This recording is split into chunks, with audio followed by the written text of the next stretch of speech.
Assalamualaikum warahmatullahi wabarakatuh. Perkenalkan, nama saya Marfati Lutmana Dewi dengan NIM 042. Di sini saya akan sedikit menjelaskan tentang komunikasi dalam kelembagaan Islam guna memenuhi tugas ulangan tengah semester mata kuliah perencanaan kelembagaan Islam. Nah, untuk yang pertama kita harus tahu nih pengertian komunikasi. Komunikasi merupakan proses penyampaian simbol-simbol baik verbal maupun non-verbal. Nah, komunikasi ini mempunyai peranan sangat penting ya bagi kehidupan manusia.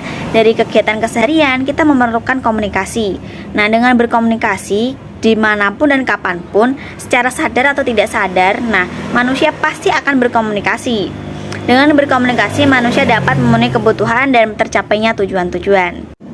Selanjutnya, komunikasi menurut para ahli, salah satunya Pirlo. Pirlo mengemukakan bahwa komunikasi sebagai suasana yang penuh keberhasilan jika penerima pesan memiliki makna terhadap pesan tersebut, bahwa makna yang diperoleh itu sama dengan apa yang dimaksud. Lalu ada unsur komunikasi, ada 5 unsur. Yang pertama yaitu sumber. Sumber ini berasal dari mana komunikasi tersebut, bisa dikatakan komunikator. Komunikator yaitu pihak yang berinisiatif atau mempunyai kebutuhan untuk berkomunikasi. Nah, selanjutnya ada pesan. Pesan ini pesan yang ingin disampaikan seorang komunikator itu apa? Yaitu bisa seperangkat simbol verbal atau non-verbal yang mewakili perasaan, nilai, dan gagasan. Nah, lalu ada saluran. Saluran ini bisa jadi wahana atau alat yang digunakan komunikator untuk menyampaikan pesannya kepada penerima.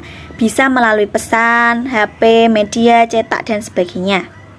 Yang keempat, ada penerima. Penerima itu orang yang menerima pesan dari sumber yang bisa disebut dengan sasaran atau tujuan komunikasi, baik pendengar ataupun penafsir dan sebagainya.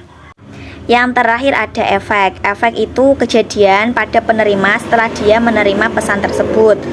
Bisa juga menambah pengetahuan, terhibur, perubahan sikap, dan sebagainya. Poin selanjutnya ada fungsi komunikasi, yaitu yang pertama informasi. Jadi kita bisa berbagi informasi melewat komunikasi. Lalu sosialisasi, karena manusia itu makhluk sosial, jadi bersosialisasinya melewat komunikasi. Lalu ada motivasi, jadi kita bisa memotivasi seseorang lewat komunikasi.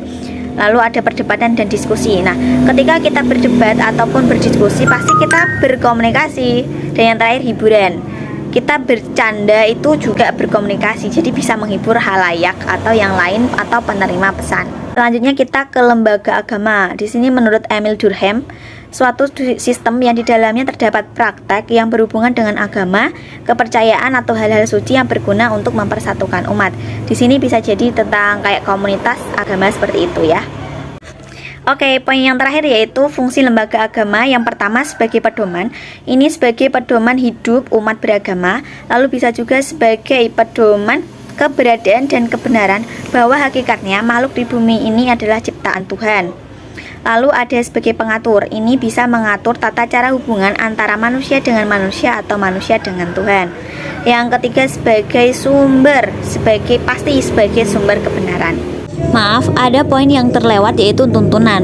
Tuntunan di sini bisa menuntun manusia mana yang benar, mana yang salah. Nah, demikianlah yang dapat saya sampaikan, kurang lebihnya mohon dimaafkan. Ada sebuah pesan yaitu komunikasi sangat perlu karena menjadi penentu dalam keberhasilan sebuah hubungan agar tidak menjadi masa lalu. Terima kasih. Wassalamualaikum warahmatullahi wabarakatuh.